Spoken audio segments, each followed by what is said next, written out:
pagsisinungaling ni DOJ Secretary Boying Rimula patungkol sa illegal na pag-aresto sa dating Pangulo na pisto ni Senator Amy Marcos. Pagdakip kay FPRRD, group effort umano ayon kay Rimula. Bistado na. Pero bago ang lahat, kung hindi pa kayo nakapag-subscribe sa channel na ito, please do subscribe para mas maging updated pa kayo sa mga susunod kong mga videos. Una na ngang nabisto ni Senator Bato de la Rosa ang kakapalan ng muka at pagsisinungaling ni Rimula patungkol sa pagdakip kay FPRRD. Matatandaang nagtutulakan na sila kung sino nga ba ang mastermind sa likod ng nasabing pag-aresto. Ngunit tila hindi na ito matatago ni Rimula dahil Senator Amy Marcos binulabog na lahat ng ebidensyang hawak niya. Narito ang video, mga kababayan. Unang pagdinig, tumanggi si DILG Remulla na magsalita. Tanungin siya tungkol sa panayam kay Pinky Webb kung saan sinabi niya na group effort ang pag-aresto at in-invoke pa ang executive privilege samantalang lumabas na sa media. Una, tinawag niyang chismis ang pahayag. Ngunit nang mabisto, tinulungan na lamang ng kapatid at sinabing executive privilege na nga. Isa pang malakas na sandata ng administrasyon upang pigilan ng komite ang pagsisiwalat ng katotohanan ay paggamit ng tinatawag na sub-judice rule. Halimbawa, nung mahuli si General Torre na nagbibigay ng maling pahayag tungkol sa pagmamadaling ilipat si PRRD sa Hague dahil daw sa Article 125 ng Revised Penal Code, ngunit nung ipunto na yung Revised Penal Code, Article 125, ay para lamang sa warrantless arrest, bigla niyang ginamit ang sub-judice na naman. Isa pang indikasyon sa pagtatakip ng administrasyon ay ang blanket invocation ng executive privilege ni Executive Secretary Bersamin upang pagbawalan lahat ng opisyal ng ehekutibo dumalo sa ikalawang hearing noong 3 ng Abril. Mas lumala pa ito nang sa hindi pangkaraniwang hakbang, tumanggi ang ating Senate President pumirma ng mga sabpina noong araw na yon. Bagaman dumalo mga opisyal sa ikatlong pagdinig noong 10 ng Abril, ginamit pa rin ang executive privilege sa mga susunod na isapin. Kung sino-sino nag-utos ng pag-aresto, kung sino ang nag-utos ng paglipat niya sa Hague, at kung paano nakuha ang eroplano na ginamit sa paglipat. Hindi nagtapos ang cover-up sa pagdinig dahil alam din natin na matapos yon pinalaya si Ambassador Lacanlilao at hindi na naman pinirmahan yung mga sabpina. Matapos ang pag-aresto kay PRRD, lumakas ang pro-Duterte sentiment at bumagsak ang trust rating ng administrasyon.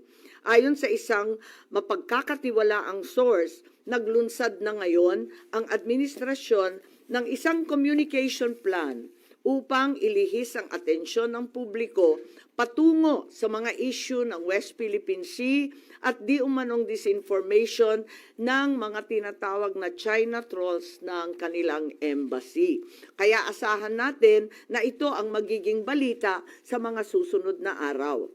Hindi inaasahan ang political backlash sa pag-aresto sa dating Pangulo, kaya ngayon sinusubukan nilang kontrolin ang sitwasyon sa pamamagitan ng pag-focus sa West Philippine Sea, pagsisi sa China, at sa huli ay iuugnay ang pagtaas ng suporta kay Duterte sa sinasabing kampanya disinformation ng China.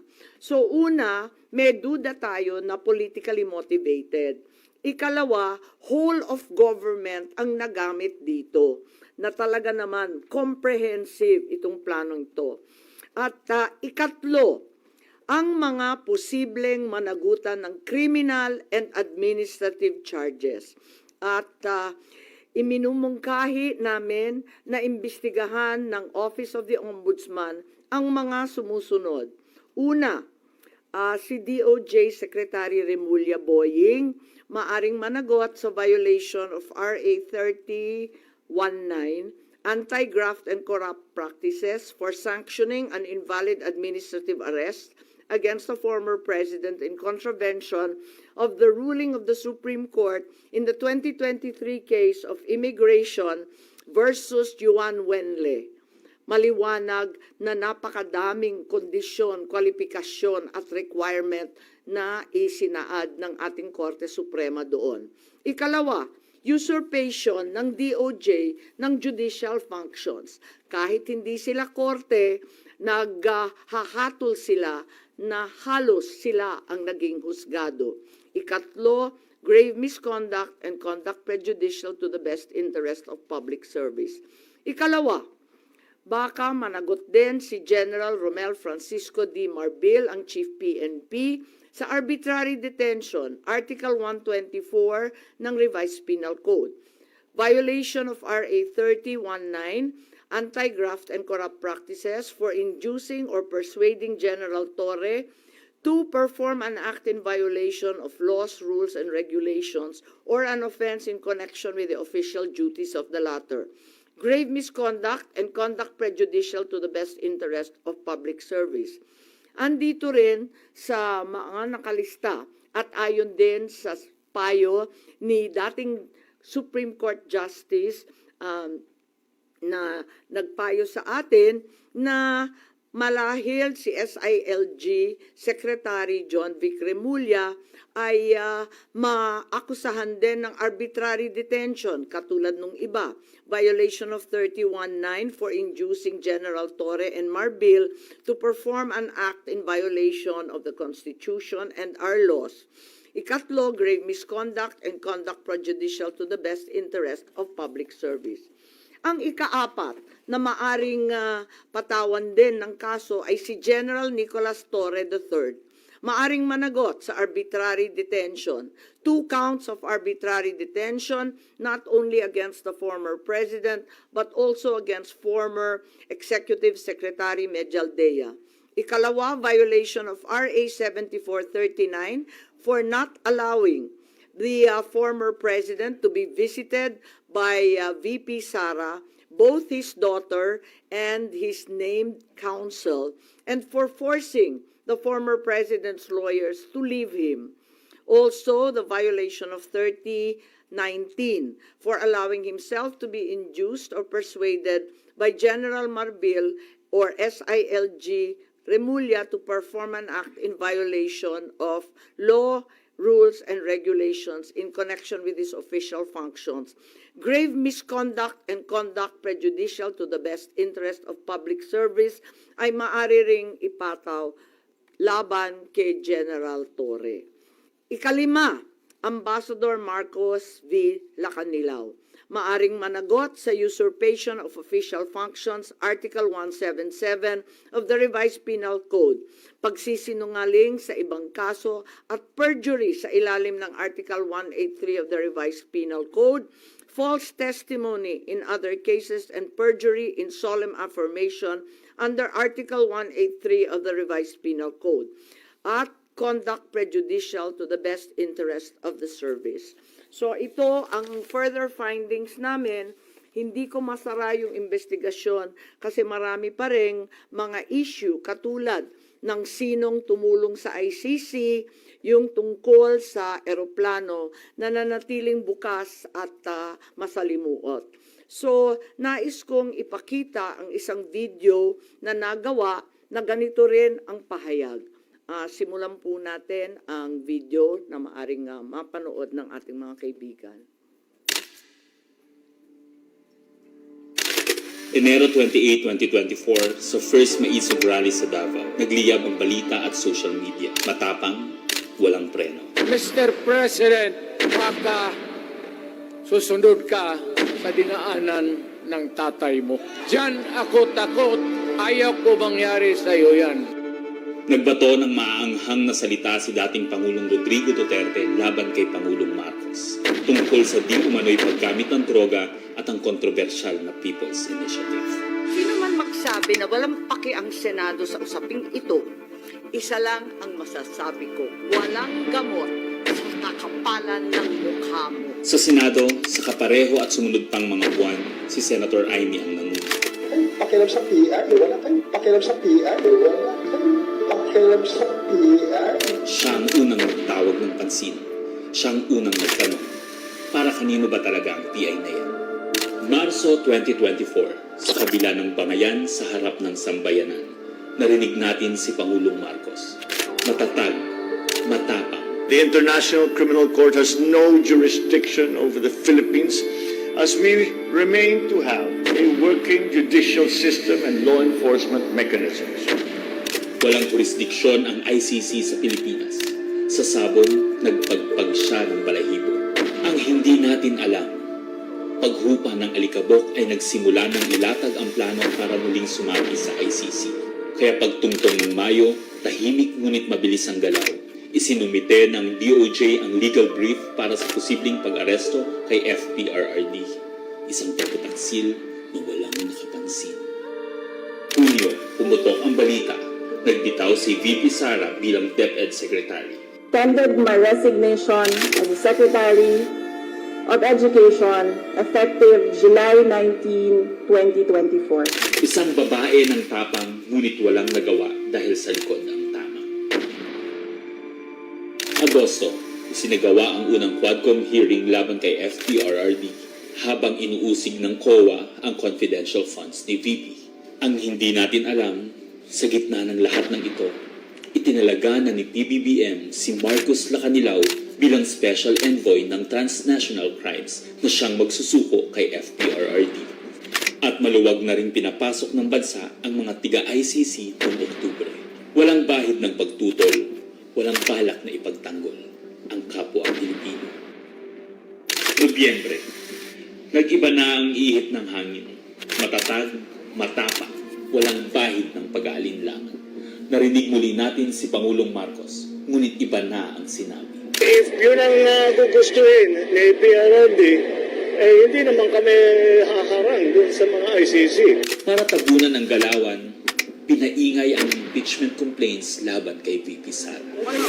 The Office of the Secretary General will transmit the 2 impeachment complaints filed against Vice President Sara Duterte. Kahit pa nagkaroon ng INC rally noong Disyembre, naidiin pa rin ang impeachment sa Kongreso. Planado na rin ang pagpirma ng questionableng 2025 budget kahit bat-bat ng anomalya. Enero 25, 2025, sinimulan na ang Oplan Tugis o Operation Pursuit, ang lihim na operasyon para hulihin si Duterte. Pagsampa ng Pebrero, nag-apply ng arrest warrant ang ICC prosecutor. Isang tahimik na pag-uusig habang tayo'y pinaiikot ng mga rally at press release. Marso, muling nilinlang ang bayan. Humingi daw ng 60-day extension ang DOJ para sa EJK report noong Marso 6. Pero ang totoo, nakabinbin na ang arrest warrant mula sa ICC chamber Marso 7 hanggang 10. Ang hindi natin alam, Marso 11, 2025, sa kanyang pagbalik sa Pilipinas, hindi pa man bumababa ng eroplano si FPRRD, isinagawa na ang pag-aresto. Maingay ang paligid, magulo, pero ang dating Pangulo ay nanatiling kalmado. Isinakay siya papuntang The Hague alas 11 ng gabi. Kasama sa eroplano si Marcos Lacanilao, ang nagkanulo, ang nagsuko. Pero kanino ang sisi? Sa mga utusan o sa nag-utos? Managot ang dapat managot, nakalatag na. It's a request to the Philippine government from Interpol enforce the arrest warrant. And we have commitments to them. Ayaw nila ipagpatuloy ang pag-iimbestiga. Maliwanag na ang buong administrasyon na ito mula sa pinakataas hanggang sa galamay. Nagplano. Ikaw ho ba nagplano ng lahat ng ito? Hindi naman. It was a group effort. Secretary Chodoro was there, Secretary Anyo was there too, and the President and I. Nagsakatuparan.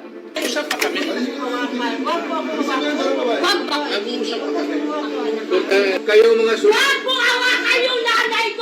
Nagkagulo. Tayong magawa. Wala tayong magawa dahil mismo ang gobyerno. Nagtakpanan. Mamili ka. Kapag warrantless arrest, edi may period. Kapag may warrant, walang period. I'm being cautioned by the DOJ, ma'am, that it may be sub judice already to discuss that because of the habeas corpus pending in the Supreme Court. Ngunit lumabas ang buong katotohanan. Ganito pala ang bagong Pilipinas. Hindi man lang natin alam. Tahimik ang pagtataksil. There was no red notice and what was issued was merely a diffusion. Tahimik ang pagwasak. Paliwanag mong maigi, representative ka ba ng Pilipinas or representative ng Interpol? Pipili ka lang. Represent ko po ang Interpol NCB Manila. So mali itong papel na to. Harapan ang pagtalikod.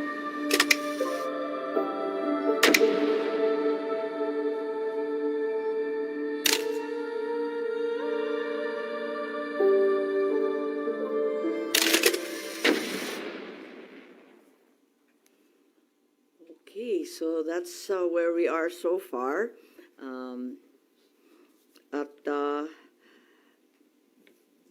Mahirap hindian ang sinasabi sa bidyong yan na may isang malawakang plano na may kinalaman sa politika at sa 2028. Yun.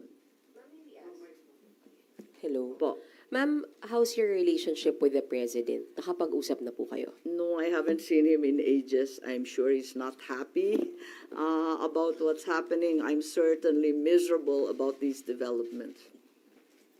Sinasabi niyong plano ng gobyerno, pinlano ito, politically motivated. You think PBBM allowed this po? Hindi ko alam, inako ni SOJ Boying Remulla na siya nag-utos. Ngayon hindi ko alam kasi sa isang banda, masasabing alter ego ang bawat membro ng kabinete. Sa ibang banda naman, kusang ginawa ni Secretary of Justice. May pinaimbestigahan kayo sa Office of the Ombudsman, so i-furnish niyo sila ng copy ng findings ninyo, ma'am? Yes, definitely. Papadala natin doon. Dahil, as we know, this is only in aid of legislation at may mga legislation na rin kaming naiisip hinggil sa mga usaping ito. Kailangan i-forward na namin sa iba't ibang korte. Ma'am, itong findings ninyo, official na to, so no more hearings? Hindi ko pa alam. Ang tawag ko nga further findings because I'm not certain that we can close this. There are also allegations that, first of all, several weeks ago, a draft was mooted involving a warrant of arrest of 5 police officers, including Senator Ronald Bato de la Rosa. Of late, there has been a rumor, once again, that the Vice President will in fact be issued by the ICC a warrant immediately. So, alam natin na si VP Sara ay nandun sa listahan. Pero alam ko na nasa ibaba siya, no? Doon sa mga pinangalanan. Ngunit, ilang araw nakalipas, may mga report na siya na ang uunahin. Where did you get this information, ma'am? Nasusunod si VP Sara na arestuhin? Uso naman ang chismis ngayon. Chismis rin po. Meaning, no credible source, ma'am? Not yet. A few incredible sources, but nevertheless, we have to pay heed. And let me make it clear, I will oppose that warrant with everything I have. Foremost, the administration has said time and time again through the President himself that the ICC has no jurisdiction in the Philippines. Therefore, any warrant of arrest by the ICC cannot be enforced in this country for lack of jurisdiction. It is nothing, that warrant from the ICC, but a mere scrap of paper. Walang bale yun. In addition, there's no basis for the Philippine government to cooperate with the Interpol in enforcing an ICC warrant. The mere fact that the void warrant is transmitted through Interpol does not make it less void, does not make it valid.